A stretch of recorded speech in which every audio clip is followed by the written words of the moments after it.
No versículo 21, então, estava ainda, é a continuidade do momento anterior, ok? A continuidade. Versículo 21. Nesta mesma hora, exultou com o Espírito Santo e disse. Vejamos, Jesus disse que estava com o Espírito Santo? Não. Lucas viu? Não. Paulo também não viu. Vamos imaginar que João estava ali e viu. Né? Porque Paulo foi com Lucas a Éfeso e se encontrou com Maria e João. João pode ter descrito a cena que agora lemos. Mas João inferiu algo. Talvez na forma como Jesus falou.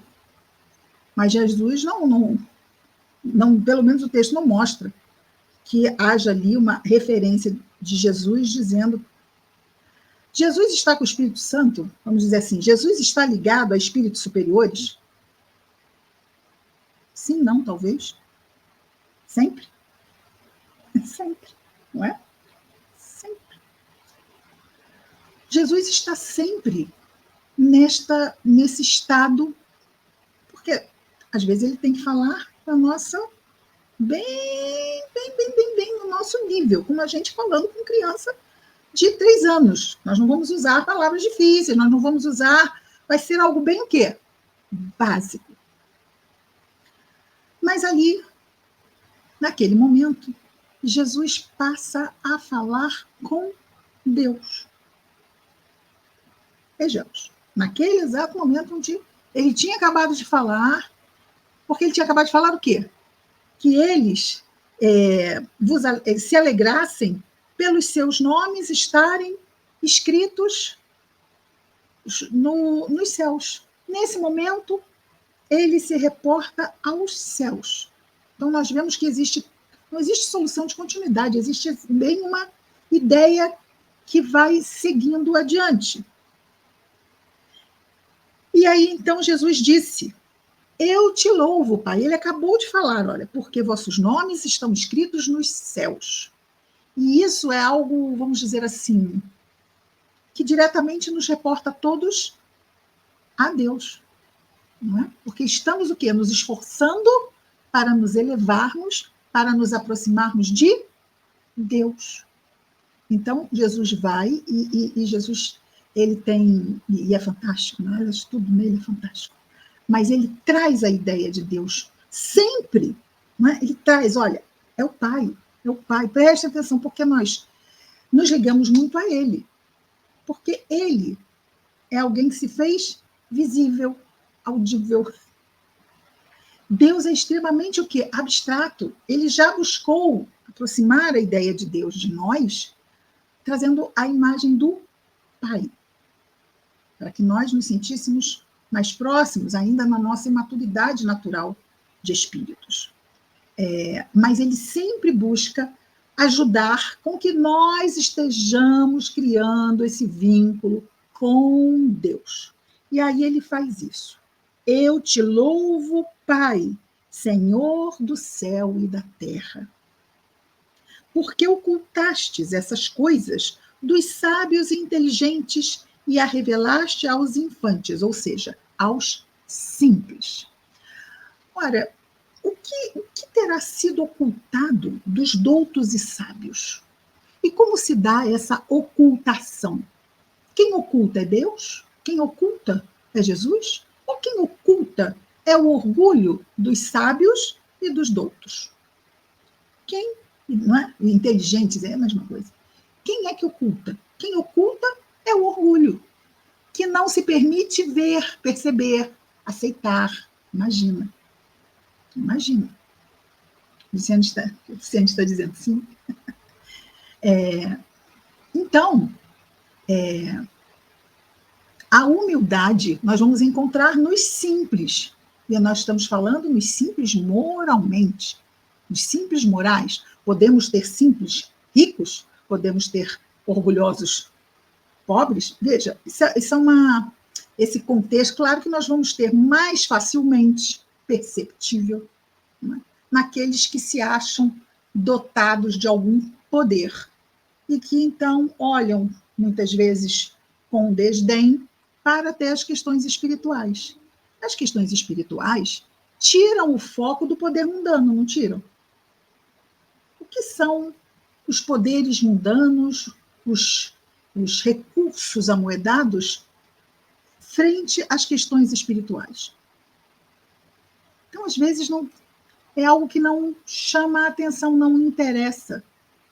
E aí há essa ocultação pela própria falta de interesse. É como se tivesse ali algo atrás, no fundo do armário, mas quando a gente quer achar alguma coisa, a gente revira tudo, não é? A gente revira tudo, a gente vai achar onde estiver escondidinho.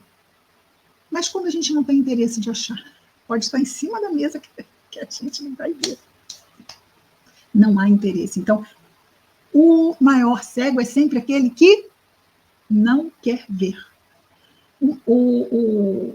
A maior verdade pode estar ocultada simplesmente pelo desinteresse de uma pessoa. Ela pode estar ali brilhando, mas é aquela história da caverna de Platão, né? Mas está todo mundo lá no fundo da caverna, ninguém está interessado em luz nenhuma. E tudo bem. Cada um tem o seu momento, não é?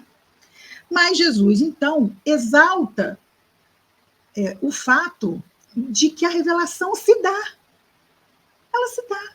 Mas só é acessível àqueles que a buscam, àqueles que se colocam disponíveis para receber a revelação. E essa disponibilidade para recebermos a revelação, que é a palavra de Deus, sem dúvida nenhuma, é a humildade, porque estamos o quê? Nos submetendo à palavra de Deus. Sejamos quem formos aqui nesta vida. Não importa o papel que executemos, mas reconhecemos o quê? Que Deus é Pai celestial, nosso Criador, a Ele nos sujeitamos. A Ele, como Jesus faz logo ao abrir a sua fala junto a Deus, a louvá-lo. Né? Então, Jesus começa louvando a Deus. Ele diz: eu te louvo, Pai. O louvor é o quê? Louvar é reconhecer a grandeza daquele a quem se está falando. Isso é louvar. Reconhecer a grandeza daquele a quem louvamos. Senhor da terra, do céu, porque ocultastes essas coisas dos sábios inteligentes. Não vamos ver nos amigos espirituais, nem em Jesus, nenhum tipo de aviltamento ou qualquer tipo de violência para nos fazer ver o que não queremos ver. Não vai haver. Ou seja, Deus oculta porque Deus não força a luz da verdade a ninguém. Vê quem estiver buscando ver. E quem não estiver buscando ver? Tudo é uma questão de tempo. Os espíritos dizem, lá no livro dos espíritos, o mal cansa. Tem lá uma hora que vai haver esta busca. Vai-se lá em todos os cantos. E aí não se descobre em canto nenhum, né? Se descobre que estava bem ali em cima da mesa o tempo todo. Continua Jesus a falar com Deus. Sim, Pai, porque assim foi do teu agrado. O agrado de Deus, a vontade de Deus é o quê? Perfeita. Então, esta é a melhor forma de se proceder. Muitas vezes nós vemos na Terra, até mesmo nas relações familiares, nas relações afetivas, que às vezes não há essa aceitação de que o outro simplesmente não está na mesma página. Não é? Vamos dizer assim, não está, e não tem que estar. Mas às vezes nós vemos como há assim, cobranças, e tem que isso, e tem que aquilo, e tem que não sei o quê, quando não tem que, não é? Por quê? Se forçar, vai acontecer o quê? No máximo que pode acontecer é o outro fingir que está junto. Se for muito forçado, então está bem, então é isso mesmo. Mas será que isso... Porque às vezes as pessoas até forçadas, elas estão lá, mudam. Há 2 semanas. não é? 2 semanas. Porque não é uma mudança autêntica. É uma mudança que foi feita na pressão, na cobrança. Nós não vamos ver isto nos amigos espirituais. Nós não vamos ver isto no nosso anjo guardião. Nós não vamos ver isto com Jesus. Não há violência. Os espíritos superiores não cometem nenhuma violência. Aí poderíamos pensar, mas peraí. Quando há aquela tempestade magnética lá, invisível, porque os miasmas são muitos, não é? Os miasmas são aquelas formas, pensamentos, aquelas nuvens pesadas, com aqueles raizinhos, vamos imaginar, né? Que ficam na psicosfera. Imagina num lugar onde tem muitos espíritos inferiores. Quantidade de miasmas. Às vezes, o que acontece? Lá em nosso lar, conta um momento desses, né? Dessa tempestade magnética que queima os miasmas. É como vemos nas tempestades, já viram? Aquelas tempestades de raio, quando acaba, o ar fica leve. Quantos miasmas não tem numa cidade grande? Aí vem aquela tempestade de raios, queima geral, e o ar fica leve. E é exatamente isso. E aí, até mesmo no livro, não é? André, ou um companheiro dele, pergunta, não é? Porque eles levavam choques, os espíritos que estavam do lado de fora, ou quando tentavam, muitas vezes, invadir um posto-socorro ou uma colônia, não é? Eles são recebidos com choques elétricos. Para quê? Para se afastar. Ah, mas isso dói. A gente pode pensar, mas isso dói. Não, dói porque eles acreditam que dói. Ok? Só porque acreditam que dói, porque estão inferiorizados. Mas nenhum corre risco de vida, corre? Não. E é interessante, porque muitos caem mortos. Deve ser uma cena assim, muito interessante, né? Um grande descarga elétrica morreu. Aí morreu, chega uma hora que cansou de estar morto, aí levanta e assim, não morri não. E segue, entendeu? Então, a gente não precisa se preocupar. Ninguém vai morrer do lado de lá, tá?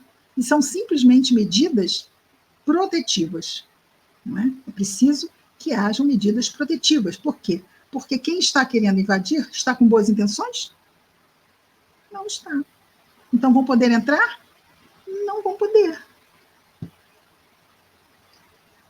É só para avisar assim, ó, dá um passinho para trás, ali a linhazinha amarela. Fica do lado de lá da linha amarela. Todas as coisas me foram entregues por meu Pai. Ele é o Messias, o enviado de Deus, o Cristo, o escolhido. Todas as coisas me foram entregues por meu Pai. Todas as coisas o quê? O que seriam todas as coisas? Seria todas as coisas? Seria isso? No nosso mundo que conhecemos, não é? Não podemos falar do que não conhecemos. Ele está falando todas as coisas. Todas as coisas me foram entregues por meu Pai. E aqui antes ele falou o quê? Senhor do céu e da terra. Todas as coisas me foram entregues por meu Pai.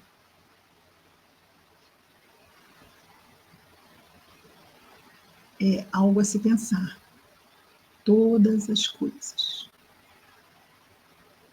Ninguém conhece quem é o Filho senão não o Pai. Ou seja, se Deus entregou a Jesus todas as coisas, é porque Deus sabia quem é aquele espírito e que poderia entregar a ele esse nível de responsabilidade. Ninguém conhece quem é o Filho senão o Pai. Nem quem é o Pai senão o Filho. No nosso caso, porque nós conhecemos Deus, Jesus conhece Deus. Quem conhece Deus? É Jesus, né? Tanto que ele tenta didaticamente, olha, Pai, ele nos ama como filhos. Mas quando fala dele, ele diz, eu e o Pai somos. Jesus conhece Deus. Quando Gabriel aparece ao pai de... Esqueci o nome dele de novo, a Thelma vai vir me salvar de novo. o pai de João Batista, o marido de Isabel, que ficou mudo, lembra que ele ficou mudo? Ah, você vai ter um filho, e a mulher, né? A Isabel era idosa já, assim. Ah, mas como? Zacarias, obrigada, Luciene, obrigada, Zacarias. Como? Aí eu disse, como assim você está me questionando? Claro que a Bia me falou isso. Leopoldina, minha querida, seja bem-vinda. O que aconteceu? Ele disse, eu sou Gabriel, aquele que está diante de Deus. Gabriel também é um espírito puro. Mas não é o Cristo. O espírito que recebeu a missão de ser enviado, de trazer a nós, que recebeu de Deus todo o poder, é Jesus. Isso para nós vermos o quanto nós conhecemos de Deus. Então, temos que nos reportar muito a Jesus, que tenta nos ajudar de muitas formas a nós entendermos melhor a importância de buscarmos nos ligar a Deus. Mas Jesus diz assim, nem quem é o Pai, senão o Filho. Ou seja, ninguém conhece tão bem a Deus quanto o Filho, ou seja, Jesus. Tanto que ele diz, eu e o Pai somos um. E aquele, atenção agora, e aquele a quem o Filho quiser revelar. Então, não vamos esquecer que o Filho quer revelar aqueles que são simples, que são como os infantes, que são como as crianças, que são como os que são simples, que têm essa humildade de aceitar a revelação. Porque lá em cima ele diz,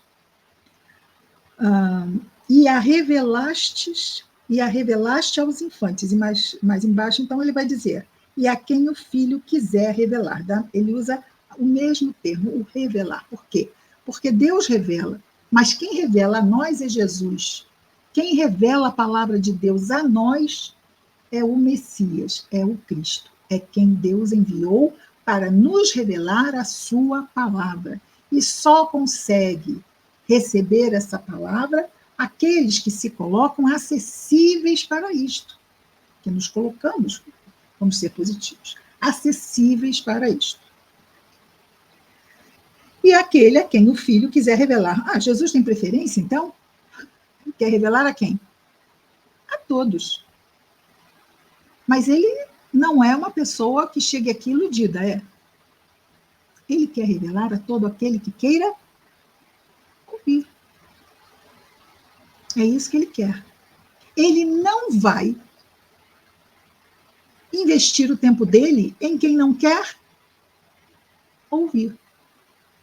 Muitas vezes, quando ele fala com os fariseus, não é? Quando ele fala com os homens do templo, que não queriam ouvir, quantas vezes ele os adverte? Adverte. Por quê? Porque eles não só davam mostras de que não queriam ouvir, como ainda tentavam criar o quê? Situações, armadilhas, e de um tal puerilismo, de uma tal infantilidade tentar fazer isso com Jesus, não é? Que ele fica sempre advertindo, porque quando eles estão rindo assim, Jesus já sabe que vai vir aí uma provocação. E sempre não só adverte, mas responde de forma apropriada, de forma correta, até para que nós mesmos, hoje em dia, usemos essas respostas que ele deu aos homens do templo para refletirmos. Quantas lições? Não sabemos se os homens do templo aproveitaram as lições, as respostas, mas nós aproveitamos. E muitas vezes, talvez, Jesus tenha sido tão parcimonioso, não é? Compreensivo em responder com muita calma. Por quê? Porque não eram só eles que estavam ouvindo, não é? Nós também, e outros tantos que estavam em volta, que poderiam estar querendo, sim, ouvir.